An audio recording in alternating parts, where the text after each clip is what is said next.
Hello friends, welcome to Agnes kitchen. ഇന്ന് ഞാൻ റെഡിയാക്കും സിമ്പിളായിട്ടുള്ള വെണ്ടയ്ക്ക മെഴുക്കുരട്ടിയാണ്.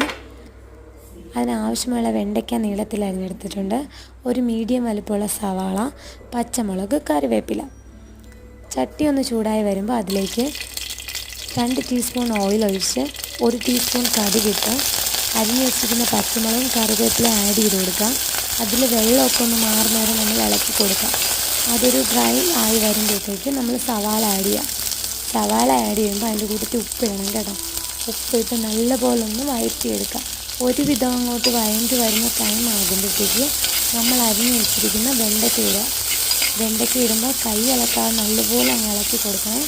അല്ലെങ്കിൽ പിന്നെ അതിൻ്റെ ആ സ്റ്റിക്കൊന്നും പോകത്തൊന്നുമില്ല. സ്റ്റിക്ക് പോകുന്നവരെ അങ്ങ് ഇളക്കിക്കൊണ്ടേ ഇരിക്കണം. എന്നിട്ട് മഞ്ഞൾപ്പൊടി ഇട്ട് നല്ലപോലെ ഇളക്കി നമ്മൾ മൂടി വെക്കണം. മൂടി വെക്കുന്നത് എന്തിനാണെന്ന് വെച്ചാൽ ആവി തട്ടി നല്ലപോലെ വഴറ്റി വരാൻ വേണ്ടിയിട്ടാണ്. വഴറ്റി വരുമ്പോഴാണ് അതിൻ്റെ ഒരു ടേസ്റ്റ്. അങ്ങനെ ആ വഴറ്റി വന്നതിലേക്ക് 1 ടീസ്പൂൺ കാശ്മീരി മുളക് പൊടിയാണ് ഞാൻ ആഡ് ചെയ്യുന്നത്. 1 ടീസ്പൂൺ നമ്മുടെ ആവശ്യത്തിന് എത്രത്തോളം എരിവ് വേണം അത്രത്തോളം എരിവ് ആഡ് ചെയ്യാം. ഞാൻ 1 ടീസ്പൂൺ മുളക് പൊടിയാണ് ആഡ് ചെയ്യുന്നത്. മുളക് പൊടി ആഡ് ചെയ്തതിന് ശേഷം കുറച്ച് ഓയിൽ ഒഴിക്കുന്നത് നല്ലതായിരിക്കും. പക്ഷെ ഞാനിവിടെ ഓയിലൊന്നും ആഡ് ചെയ്തിട്ടില്ല. നല്ലപോലെ ഇളക്കി കൊടുക്കാം.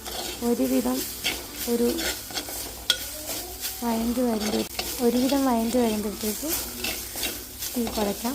എന്നിട്ട് ആ ആവിയിലിരുന്ന് തന്നെ ഇതങ്ങ് വഴറ്റോളും. നല്ല ടേസ്റ്റി ആയിട്ടുള്ള സിമ്പിളായിട്ടുള്ള വെണ്ടയ്ക്ക മെഴുക്കുവരട്ടി റെഡി ആയിട്ടുണ്ട്. എല്ലാവരും മസ്റ്റായിട്ടും ട്രൈ ചെയ്ത് നോക്കണം കേട്ടോ.